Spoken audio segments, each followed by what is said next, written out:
And by the way, what I'm about to say right now in this text, we could take in the Hindu tradition, we could take the Upanishads and the whole yoga tradition of Hinduism. We could take the Dharma and all the teachings of the Dharma and Buddhism.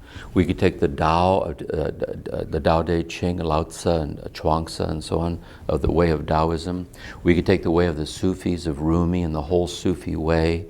We could take the Kabbalah and the Kabalistic tradition, and we would see resonating through these historically specific traditions this universal awareness that Merton has given a witness to here in the mystical lineage of the Christian tradition.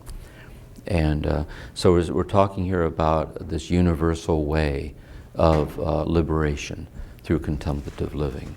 So what is this contemplative way of life? How can we use this text to help us come to this in a very fundamental way? Let's say first, for all of us, there is our customary experience of our daily life. We get up in the morning and we go to bed at night. I should work the night shift, turn it around. And we have our thoughts, we have our memories, we have our desires, and we have our emotions. And we have the things that are pleasant and the things that are unpleasant, the things that are extremely painful and very joyful. We know gain and loss intimately in loneliness.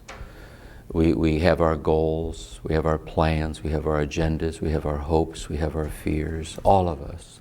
We could all go around the room now and have show and tell and go around the room and share the story.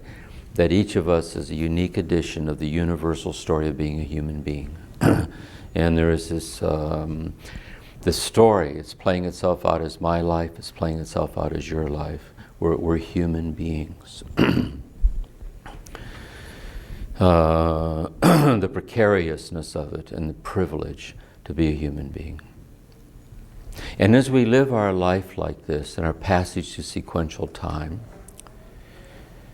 in the day-by-day things, from time to time, there are moments which stand apart in that we are granted a taste of something or a flash of something which cannot be adequately understood in terms of the reference points of daily consciousness.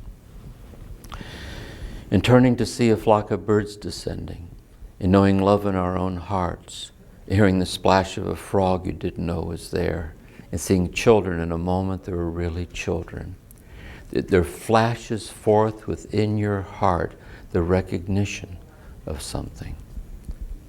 These moments might have great psychological intensity, what Abraham Maslow called a peak experience. You'll need about one of those, and you're never quite the same.